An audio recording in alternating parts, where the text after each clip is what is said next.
Going to get started now. So I'm Charles Nord, and I'm running the this webinar today. My role is head of product at Action Sustainability, and I head up what's known as the sustainability tool, which is a software for reporting and managing sustainability performance. That system is used by organizations in the UK, in Europe, and Asia as well, for tracking environmental, social, and economic impacts that they may be having through the activities of their organizations, their projects and contracts, and through their supply chains. So hopefully today I can bring some of the lessons we've learned, or key principles that we've learned through implementing that system with clients across the globe. I've got an hour for the webinar. I'm going to try and stick to around 45 minutes to give you an opportunity for Q&A. On Zoom, you have a Q&A section. So if you open up your Zoom tools, there's a Q&A panel you can open up and send in questions, and then we'll try to answer those. Depending on the questions, and if I'm able to read them, I'll try and answer them as we go along, or maybe just wait for the Q&A session at the end as well. I'll also be providing my contact details, so if you do have any questions that are unanswered, then please feel free to message me afterwards. So the session today is around managing your sustainability strategy, and it's an introduction to essentially measuring, reporting, and managing sustainability performance. So there we go. So what I'm hoping to present to you today and to convey is that there are sort of effective mechanisms that you can put in place to collect sustainability data and then use that to analyze it, to then take action and to improve your overall sustainability performance. I might note that when I refer to sustainability, we'll go into the definitions of that a little bit later on, but I'm really speaking sort of quite generically. So these principles that we'll go through today can apply to environmental aspects, social aspects, and economic aspects of sustainability. So essentially why are we here today, and why are we interested in reporting on sustainability and managing performance? Well, of course, sustainability overall is increasingly important in the eyes of society, in the eyes of businesses, in the eyes of regulators, for various reasons which I won't go into today. But from a reporting perspective, what we're seeing is that there are increased data requirements. So first of all, organizations, particularly sort of started a few years ago, organizations very commonly started publishing annual what's known as CSR reports, sustainability reports, and then within those they would include some sustainability information, data in terms of what they were doing, what their impacts were, and how they were measuring whether they were improving year on year or not. Obviously, those requirements can come from regulatory requirements, so by law, and then also through initiatives such as investor indices or reporting frameworks. Notably, we've got the Principles for Responsible Investment, or the UN Sustainable Development Goals, that sort of provide frameworks for organizations to, I guess, channel their sustainability objectives, set themselves targets that are aligned to sort of wider global objectives. But then that has also started to trickle down. It's started to trickle down in terms of client organizations asking for their supply chains to report or provide details or evidence of their sustainability performance, or claims that organizations might be making around sustainability. So organizations began to record information sort of at contract levels or during bids, as well as sort of competitive differentiators. Sometimes we're required to report sustainability data because of contractual obligations as well, whether it's with a private organization or with a public body. And finally, we particularly sort of at project levels are often subject to audits from external bodies as well, and sometimes sort of those are imposed by our clients.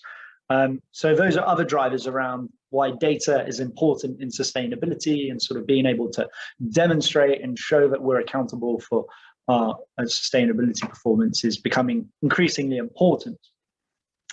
Finally, as well, it's sort of project levels, whether it's in construction world or any other world, then we are seeing that projects are seeking, or products as well, are seeking certification, or they might need permits that require certain sort of sustainability performance and proof of that. Organizations also are increasingly sort of aware that their clients or customers want to know the impact of using their products and services as well, and therefore at a project or service level are starting to see the need to report this type of data. But when we talk about sort of data reporting in sustainability, we are often sort of held back by blockers. There are blockers around understanding. So the purpose really of reporting data, quite often, particularly at individual level, when I speak to clients or to their supply chains, I see that some individuals don't really necessarily see sort of a bigger picture as to why they're reporting. They often see it as a tick boxing exercise to report sustainability data, and that's sort of one barrier that we need to get across. Linked to that is a piece around stakeholder engagement. So very often sustainability teams, you know, have their role of seeking to gather information to try and track and monitor performance, but the colleagues who can provide that information, or the clients or the suppliers who can provide that information, it's not necessarily their immediate priority. So there's a misalignment in terms of those priorities, which really is sort of leading to a lack of data at the moment, sort of quite generally, around sustainability and around the impacts that our organizations and activities are having. That's a key blocker. It's definitely getting better. It's getting better as people are sort of feeling more and more engaged in sustainability. And of course, as you're able to educate, as understanding is able to improve, then individuals who are required to sort of provide data are becoming more and more involved and more active. Finally, as well, another blocker that I've seen throughout my work is a standardization. So we're seeing that where data is available, it's often not very consistent. The quality can be questionable as well. And because it's not standardized, it's difficult to sort of draw conclusions from it, which is therefore making the value of reporting that data somewhat limited. So I think for me, those are key three blockers. Of course, there are others, but when we try and think of a framework, we need to sort of keep those three blockers in mind and think, how can we best address those and overcome those? So the way we recommend clients think about sustainability reporting and performance management is, first of all, to start off with Why are they doing this? And to do that, you need to define what sustainability means for you, right? Define your sustainability. Back in 1987, the United Nations published the Brundtland Report, where they referred to sustainable development. It was the development, as you can read here, that meets the needs of the present without compromising the ability of future generations to meet their own needs. Now, obviously, that's a very generic definition. It's of sustainable development, but it's sort of the sort of first cornerstone of defining sustainability. And it's quite hard, if you read it, to sort of translate that back to your organization, to the daily activities that you're doing, right? So if you sort of try and paraphrase this, it's around being able to do what we're doing today, is being able to sort of do it forever, right? And that's often very hard to quantify. So as the agenda of sustainability, particularly within organizations, evolved, frameworks for reporting on sustainability or managing sustainability started to develop. And those help to define what sustainability is. So on the left-hand side there, I'm flagging up the UN Sustainable Development Goals. So they're a series of 17 goals developed by the United Nations that need to be achieved by 2030. And essentially, under each of those sort of overarching goals, such as number 1, no poverty, right? So let's eradicate poverty. Number 2, zero hunger. Number 3, good health and well-being, and so on and so forth. Under each of those sit actual targets that are quantifiable, and that organizations are freely welcome to use, to adhere to, and try and use those to sort of define what their objectives are. What's good about this and about other sort of similar frameworks is that it starts to create a common definition and common goals that we can all work towards. So I'll touch upon the UN Sustainable Development Goals and go into an example of an organization that's using them. But the key thing to remember there is that you've got these overarching sort of principles or objectives for 2030, the goals, and then underneath those we have 169 targets, right, under the 17 goals. Other organizations sort of go for, I guess, a more traditional definition of sustainability, which is around the triple Ps. You know, this was first coined by John Elkington in 1994, and essentially it's looking at those 3 aspects of social, environmental, and economic. So it's a simpler definition, but essentially it's telling organizations, well, when you're looking at sustainability, try and define it, you know, according to those 3 categories. What is social sustainability? What are you trying to do to make society better? What are you trying to do to make the environment better? What are you trying to do to make the economy better? Obviously, some areas overlap. Some activities that you might do around sustainability overlap. So you just sort of get an understanding of how everything is interconnected in that way. Got another example there. It's the One Planet Living Foundation goals that were set by WWF, and we've got sort of 10 key themes of sustainability. So carbon and energy, well-being, community, employees, biodiversity, water, and so on. That essentially it just provides another framework that organizations can abide with. This is a particularly popular one with cities around the world who sort of adhere to that definition of sustainability and say, right, well, we've got 10 overarching themes, and we try to sort of do our best within each of those where possible.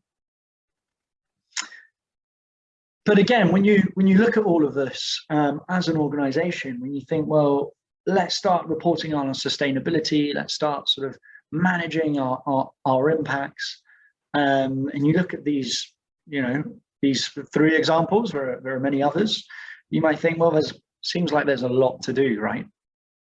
Now, of course, we've got to appreciate that everything's interconnected. So as you improve, reduce your impact on the environment, let's say you reduce, you improve air quality, right, by having a fleet of electric vehicles, and as opposed to having a fleet of petrol vehicles. You then, on the one hand, sort of might also benefit your local community, because the children there are healthier, and therefore they can learn better, and so on and so forth, right? So there's interconnectedness, and these frameworks, some of them show that, some of them don't show that as much, but certainly when you look at these frameworks, you can think, right, there's a lot to consider, and there's a lot at stake here. Without forgetting that, I would recommend that as organizations, you essentially pick and choose what aspects of sustainability are most important to you as an organization. To do that, you need to involve your stakeholders. And so that's it can be your investors, it can be your clients, it can be your employees, your suppliers, your local community. Try and involve as many different actors as possible, and get them to sort of input into that and say, right, what is meaningful to us as an organization?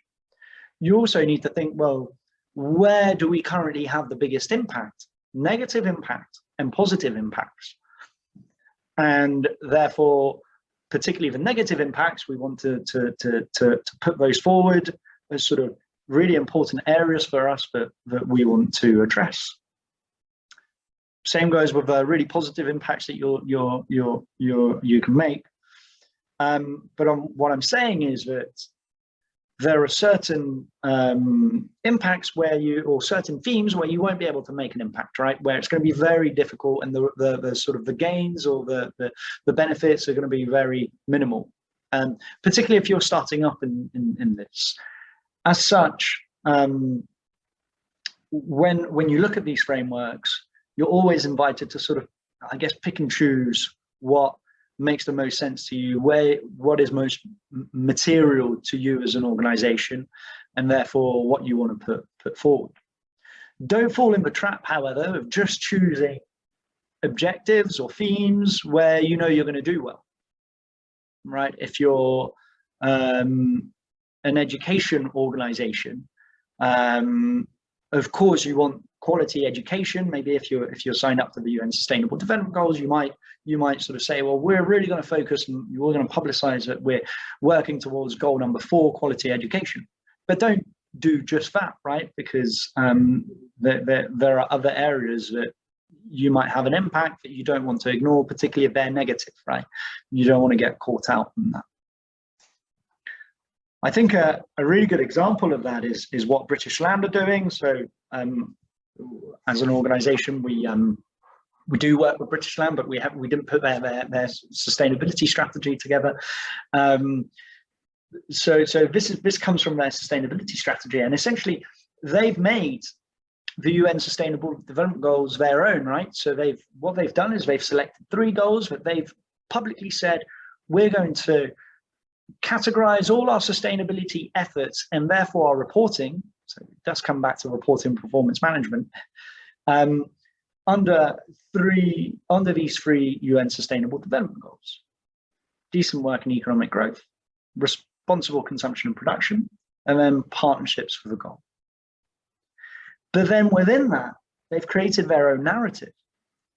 So they say that they want to demonstrate environmental leadership, that they want to be net zero carbon, that they want to be and make all their places sort of inclusive to local anchors, right? Be a place-based, provide a place-based approach, and that they want to advocate responsible business, right? So That's how they define sustainability for them. It's those four key areas underpinned by 3 UN Sustainable Development Goals. And all their efforts and all their reporting is aligned to those. If you go on their website, you're able to download the annual sustainability reports, where you can see how they talk about these objectives, this definition of sustainability for them. And then they move on to reporting. And they say, well, under each of those, we've got targets, and we're collecting data to measure our performance against them. And here's the analysis of how we're doing year on year and whether we're progressing or we're not. This, first of all, makes sustainability, I guess, for them achievable, right? It frames it for them. And it also makes them accountable. So they are publicly saying, this is what we're going to do. This is how we're going to measure it. This is why we're doing it. And then they sort of are quite transparent about how they're performing, whether they're doing well or whether they're not doing well. So I would advocate that you do that as organizations as well. This can apply, obviously it's best coming from an organization level, but if you're working just on on a key project or something, you can sort of apply these principles and say, right, what is sustainability about for us and how do we define it? Recognizing that you can't do absolutely everything. And this will help you when you move on to reporting, which is step 2, right? And it's about developing a framework for reporting data, right? So collecting data and then using it to manage your performance, right? So you collect data, you analyze it, and then you take action. All of that is performance management, right? To do that, I recommend this framework here, where based on your definition of sustainability, you define your goals as organizations. Provided an example here of reducing the amount of waste being sent to landfill. So how much waste we're sending that doesn't get reused or recycled or recovered, right?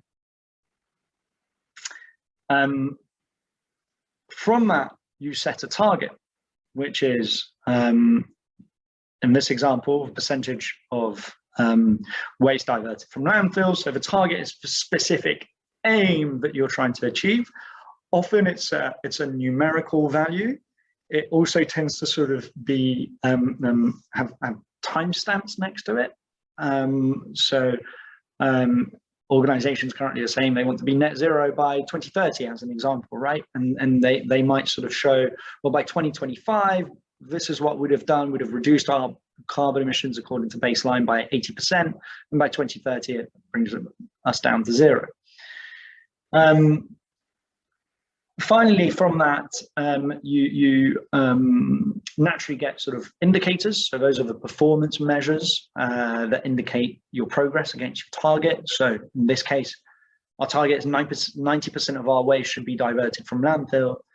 Our indicator would be percentage of waste diverted from landfill. And then once you've got all of that, then you know, well, what data do we need to collect? I've simplified it here, but those are the metrics, and the data we'd need to collect would be our total waste that we generated in tons, for example, and then the total waste that didn't go to landfill, for example, in tons as well. We can use the two to get that percentage figure in the indicator, see if we're doing well against the goal, against the target, which will lead us to achieve our goal. So I would encourage you to do this exercise across all your objectives, right? And try and think of in terms of what sustainability means for your organization. Well, what goals do you have? And within each goal, you might have one or multiple targets. And then within those targets, you'd have indicators and then metrics, right? And the metrics is key, because the metrics is telling you this is the data that you need to collect.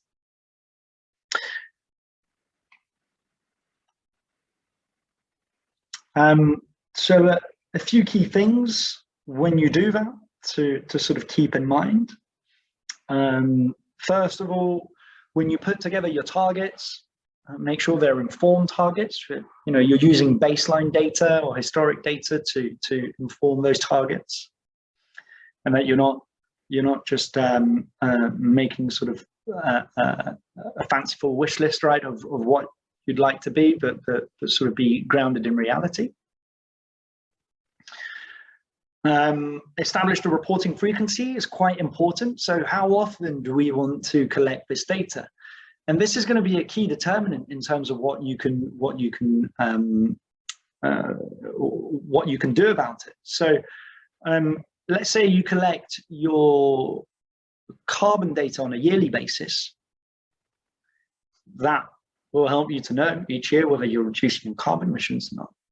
But if you collect your carbon emissions or calculate your carbon emissions on a monthly basis, then you can be much more reactive, right? You can know in month 1 of the year, are we emitting too much? Are we on a trajectory to reduce our carbon emissions overall for the year?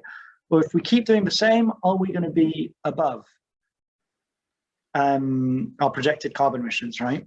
So the more frequently you collect data, the more you can sort of take action and really manage performance. The less frequently, the less there is opportunity to do that, because it's harder to sort of control and manage what you can't, what you're not measuring.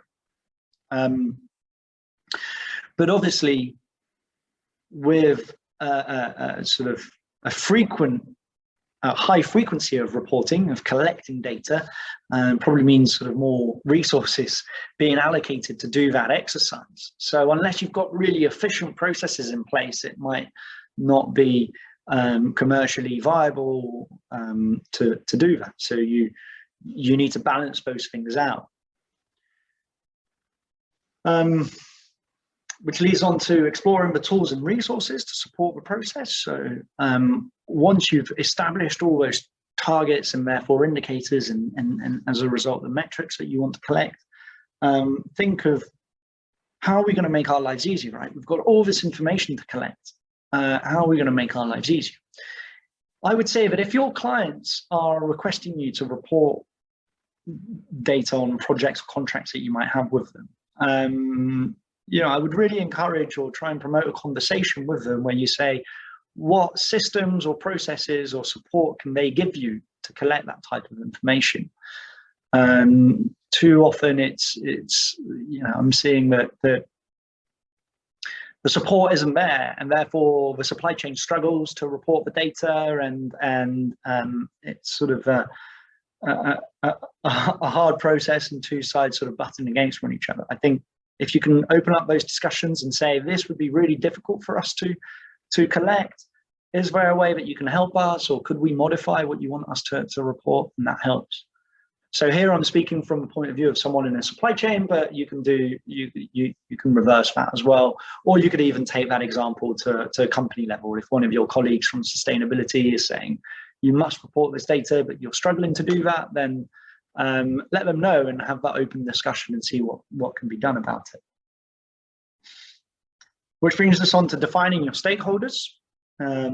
So of course, always keep in mind who, first of all, will be reporting this data, and then who as well will be reviewing the information that we can sort of generate from this, right? The reports that we can generate from collecting data. And based on that's going to sort of influence maybe some of the metrics that you put together and the indicators that you put together as well. Using a common language is very important when we're trying to collect data throughout our organizations or supply chains. When we're in the sustainability world, and as with many sort of professions, we're guilty of using jargon that is specific to what we do, and therefore if you try and sort of simplify your language, provide common definitions, make sure everyone understands and shares those definitions and that understanding, then it helps to make things smoother. And finally, their meaningful measures refers to making sure that you are collecting information that first of all will be used, right? So if you go back to your indicators and you see that you're collecting data, data's being reported, but that's not being used, and that's not sort of contributing to measuring how well you're doing against one of your targets, then is it really needed, right? You might want to get rid of that and focus on really the information that you want to be measuring. Second of all, you also want to consider, are there normalization factors that you can put in place? So for example, you might have an objective to reduce your carbon emissions, your absolute carbon emissions, but actually you might say, well, we want to reduce our carbon emissions by £1 million of turnover, for example, because if your company grows, naturally your carbon emissions are likely to grow as well. So keep that in mind. And also think about the indicators, the performance indicators that you put together. Are they lag or are they lead indicators? Are they lag? Are they just looking historically at what we've done, or are they lead? Are we looking at measures that enable us to predict how we're going to do in the future? Obviously, the lead ones are better because they help you to predict what's coming and therefore react before your impact occurs, right? The whole process of reporting performance management should follow a plan, do, check, act process, right? Planning, it's around, as we've said before, defining your strategy, identifying your scope and stakeholders.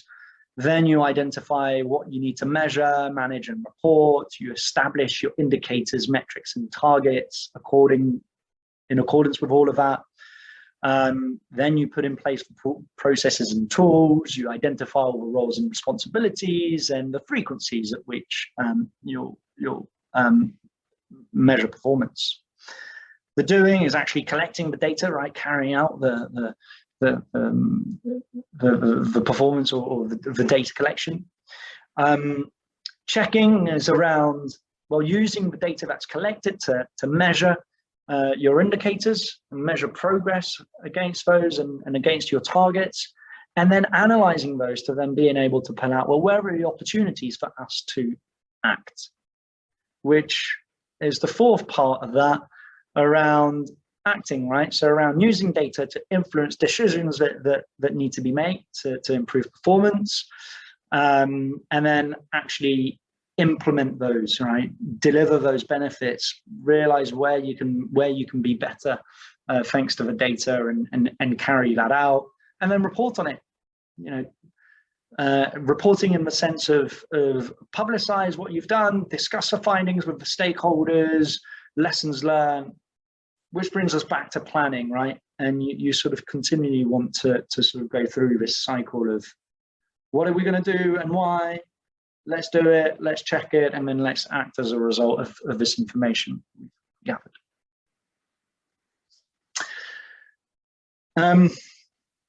Throughout all of this and building these types of frameworks, there's a principle in place that we can think of as well, which is that of, I've written sustainable versus sustainable, but essentially it's talking about the difference between a sustainable organization or a sustainable supplier, for example, if you're looking at supply chain, and a sustainable product and service or supply. And some of those, when you're collecting data and when you're carrying out performance management, it's quite important to keep this in mind. So let me explain. A sustainable organization, let's say I'll stick to carbon emissions. So a sustainable organization might be an organization that has zero carbon emissions or very low carbon emissions. A sustainable product, again, might be a product that has very low carbon emissions embodied in that product, right, associated with that product or service. You've got to think as an organization, what's important to us? Is it important that we create and provide sustainable products and services, that we supply or purchase sustainable products and services? Or is it important that we are a sustainable organization, or that we have sustainable suppliers? And that's really going to vary depending on I guess, the indicators and the performance measures that you're looking at. For example, you might want to demonstrate that you help to provide economic opportunities to your local community, for example, or education opportunities.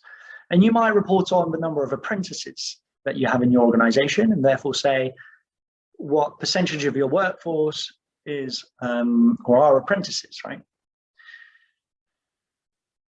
So as an organization, if you say 10% of our workforce is made up of apprentices, and that's showing that from that point of view, you're a sustainable, for want of a better word, organization.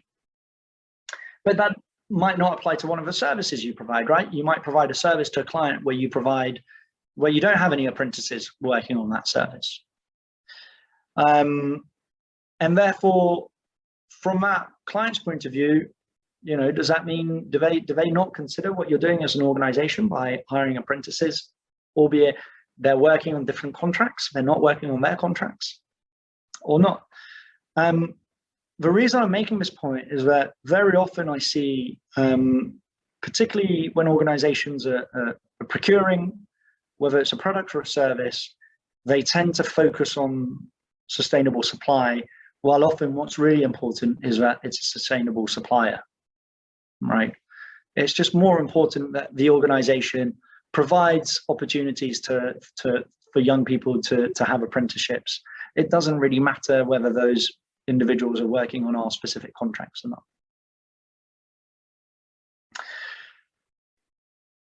So I guess wrapping up, on the Supply Chain Sustainability School website, I'm providing the link here that we can share afterwards. You can download for free a set of example indicators and metrics for measuring and managing your environmental performance. So if you collect that data, you'll be able to sort of act upon it. Those are just examples, but they give you a good framework to sort of start working on. And so if you start building upon that, go beyond environmental aspects into whatever sort of themes of sustainability are important to you as an organization, then you're a good way in terms of using performance management and reporting to improve your sustainability impacts. I'd also welcome you to visit the Sustainability Tool website. So as I said before, I run a software application that is owned by Action Sustainability, and we help our clients to put these types of programs in place and then provide a software application that really helps to make it very easy to collect data and view how you're performing against your indicators and targets at an organizational level, within business divisions, within projects and contracts, and within your supply chain. We've got a free version of that tool that's available. It's called carbon.sustainabilitytool.com. You can go on to it and sign up today, and you can use that just at your organization level to measure your carbon emissions as an organization. So it's a very simple tool for you to do that. You can track your performance over time, so how your emissions are evolving over time. And then importantly, you can use the system to then, based on turnover, apportion some of those carbon emissions to your clients. So thank you very much. I'll pause it there just on time, and then I'm going to answer any questions that we may have. So I see there's a first question around how do we benchmark? What does good look like? It's a good question, and I think that the best thing, of course, is to try and benchmark against yourself. What have you done in the past? And therefore, can you improve? Obviously, when you're at day one and you don't have any data, historic data to go against, that might be tricky.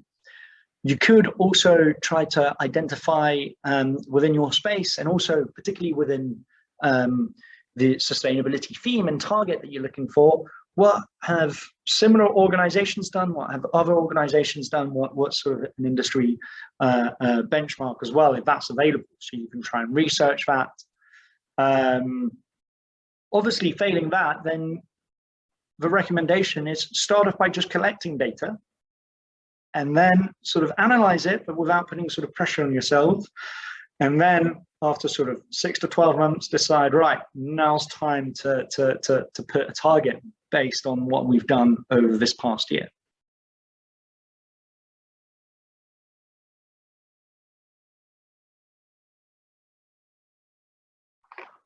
So now I'll welcome questions that you can submit. I hope I am seeing questions. I've just had one so far. I'll see if there are any further questions. And if there's anything I didn't answer and that you don't want to sort of ask in the chat, then also feel free to send me an email and ask me questions, and I'd be happy to help you out.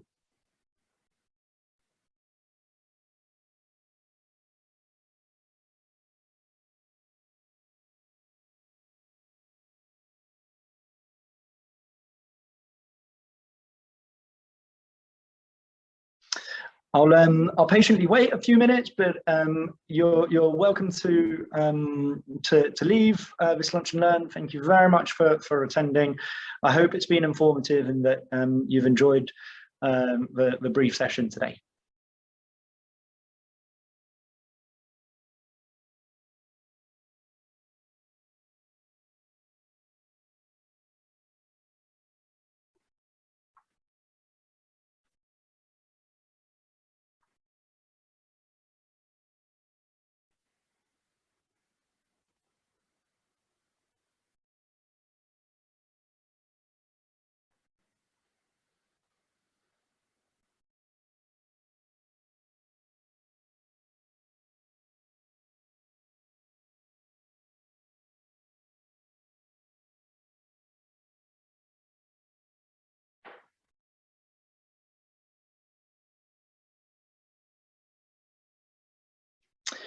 So I see we do have a question. We've got a couple of questions that have come in, it seems. One around if your company is a big producer of emissions, for example, would offsetting it all still make an impact and be important? So offsetting can be seen as a contentious issue. So offsetting is around the key principles are to, first of all, measure your carbon emissions. What you should be doing before looking at offsetting is looking for opportunities to reduce those emissions, right? What can you do that's technically feasible for you to avoid, mitigate some of those emissions? Of course, given today's technology and the world that we live in, there will be some residual emissions that you can't sort of get rid of. And therefore, that's where offsetting can become a viable option to make you carbon neutral. Now, when you offset, make sure that you go with sort of credible offset providers that are certified according to organizations like the Gold Standard, for example. And then it's fine to publicize about that and to say that you're carbon neutral. What you don't want to do is sort of leave it at that and become lazy and forget about recalculating your emissions, and of course identifying, are there new areas that we could reduce our emissions? Can we be a bit more efficient in terms of our carbon emissions and reduce some of that baseline before we go and offset every year? So I've got another question around persuading local authorities not to focus on their area when awarding points within tenders. It's quite interesting. So that relates to sort of, you know, the social aspects of sustainability, and also particularly in the UK, that's sort of become a big talking point in public tenders. As last year, there was what's known as the Public Procurement Notice 0620, which stipulates that any public procurement exercises must provide a weighting of 10% on social value that's generated by the tenderers, the respondents. Yes, there does seem to be a focus on sort of providing benefits to the local economy. I would say that it's around framing your responses and really sort of explaining that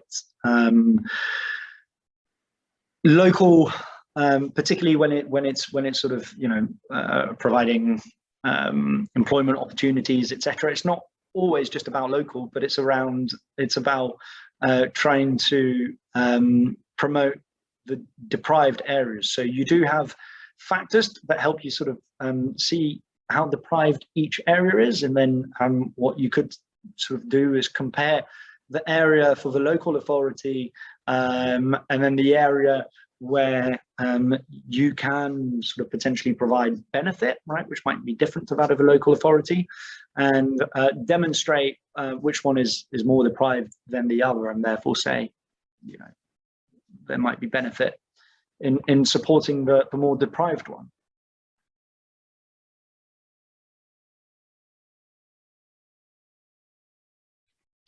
So there's a question around the journey of getting to net zero, and whether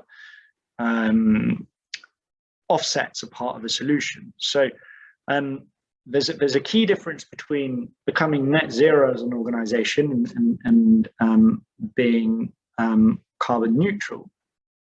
So net zero is saying that by design, by the way that your organization works or operates, you don't emit.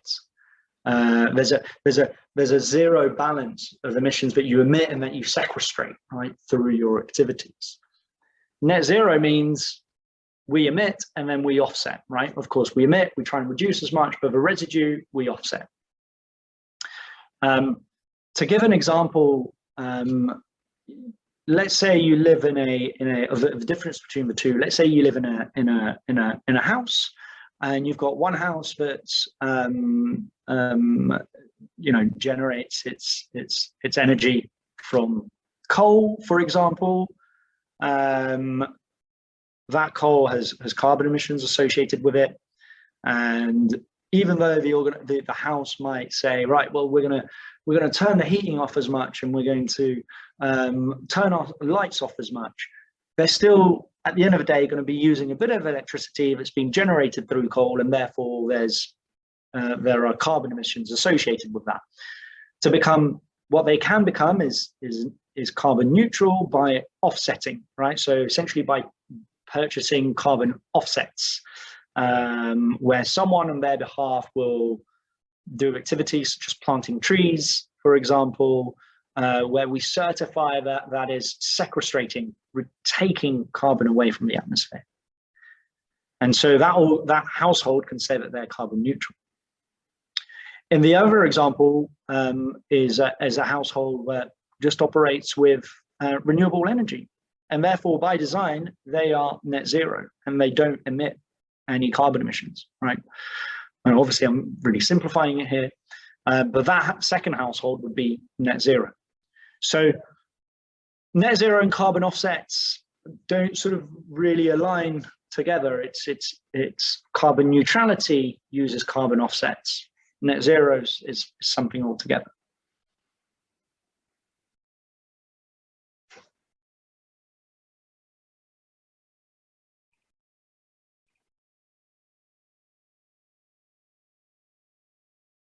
And then there's a question whether it's harder for smaller service organizations to implement sustainability initiatives.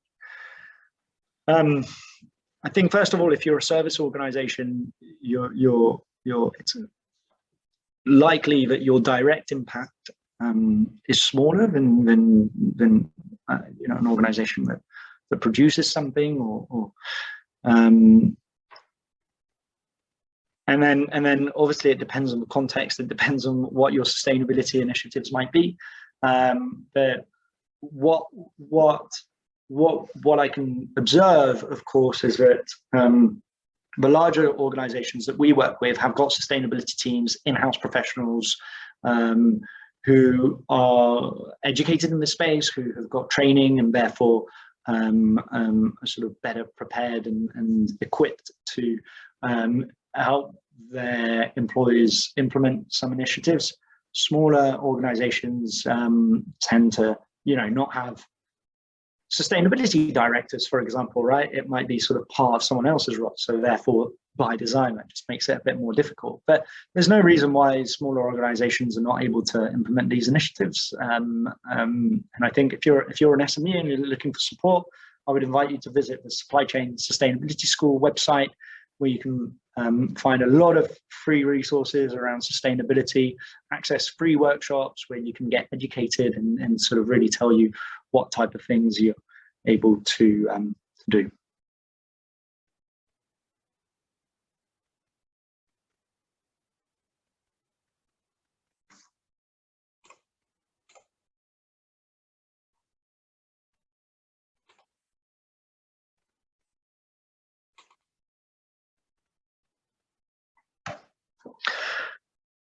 Excellent.